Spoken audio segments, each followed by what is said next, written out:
Seriously?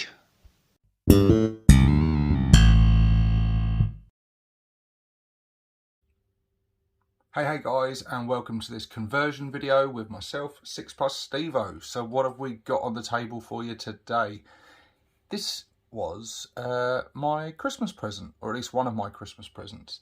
The only hobby-related Christmas present I got this year, but that's okay because this is pretty much the only thing I wanted. I've been wanting one of these gits for a long time. I mean, look at that Squigosaur. He's just gorgeous.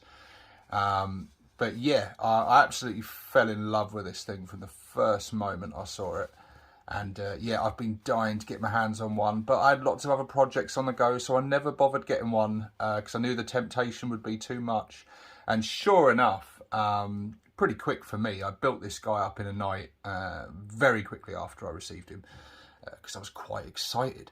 But yeah, me being me, I haven't just gone for the standard kit. I've done a little bit of kit bashing on this guy. I like the boss that's on it as standard. I think he's really cool. But I really wanted my guy to look a bit more Bad Moon and a little bit less feral. Still keeping that sort of feral aspect to him. But yeah, I just wanted that Bad Moon vibe about him. So he had to be carrying the thump gun. I think it's the thump gun. I always get them two mixed up. But yeah, as standard, the thump gun is like kept on sort of like a holster sort of thing on the Squigoff, or at least it's sort of mounted on the Squigoff so he can reach down and fire it from there, which is pretty cool. It's a cool idea and I do like it. But I thought, he's a Bad Moon boss. He's not going to be holding the slugger when there's that shooter there up for grabs. So that was the thinking behind that. So I was going to mount the standard gun onto his hand and like do something like that. But then I'm digging through parts to look for like heads and torsos and stuff.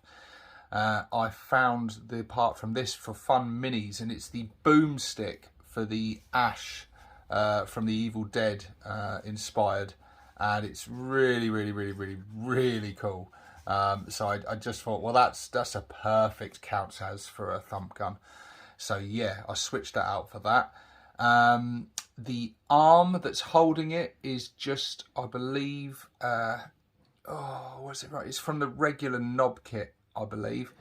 But I just cut the hand off it and switched it for that one.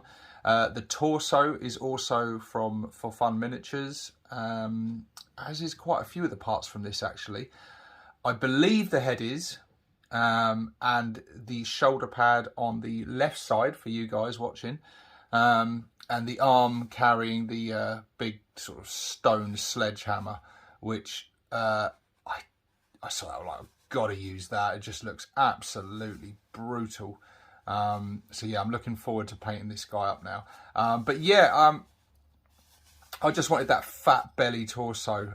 He's got the big soon-to-be gold chain as well, and I gave him a top knot. I did originally plan for him just to be bald, but I just think the top knot adds a little something to him. He's got this very sort of, I don't know, he's got a bit of a Genghis Khan vibe about him, which I really like. And I like the way he's surveying the battlefield and stuff. Also, the boomstick gun comes with a holster, which I applied on there. I had to getting the torso to fit was a little bit of a challenge. At the front here, there's sort of like the leather seating part sort of comes up on this bit. I had to file that away because otherwise I couldn't squeeze his big fat belly in there.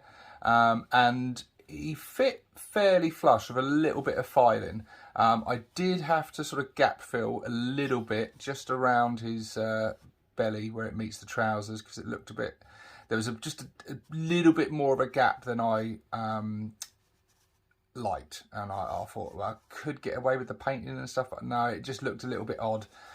So I just had a little bit of gap fill in there. Also a little bit just behind the arms that you can't really see.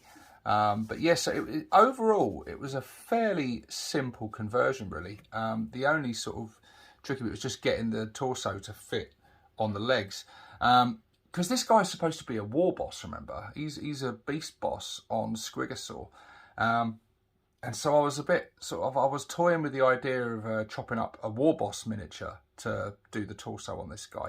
But upon looking at it, he really is more sort of knob size. There's the standard torso, and here's another For Fun Minis knob torso. And as you can see, they're almost identical, really. I think this one's slightly bigger, but more because he's been sort of kit padded out with bionics and stuff. But he's probably just on the slightly large size for a knob. There's a sentence you want to hear when you're watching YouTube. Someone's going to walk in somewhere, someone's watching this, and their missus has just walked in, or their mum's just walked in and just heard that sentence. So apologies for that. Grow up, Stevo, come on. But yeah, there you go. Anyway, back on track. So what was I saying? Yeah, so ended up using knob parts and it worked quite well. Bulked him out with the shoulder pads and stuff, using the standard one and another For Fun Minis one. At least I think that's where it came from. I've got parts from elsewhere as well and they're all kind of mixed up, so I forget where they come from. But I know, I certainly know the torso is from For Fun Minis and the boomstick. But yeah. So there we go, guys. There he is. I've also based him in the way that I always base him. This is how I base people. I've had a few people ask. It's just PVA glue and sand with various stones in that order. Also added a little Orky skull on there. I never used them Orky skulls, and I thought, well, come on, you've got to use one this time. Get it on the base at least. Yeah, there's a couple of little pouches and sort of shells and bullets and stuff are there. Again, just to sort of hide gaps, really, but also load him out with some kit. But yeah, there you go. I plan to paint the Squig up in the same colours as my other Squigs. He'll be painted in the usual colour scheme, black and yellow and little bits of gold on him. So yeah, hopefully I'll have this guy painted up soon so you can see him on the table and get him in some battle reports. But for now, guys, this is 6+ Stevo signing out.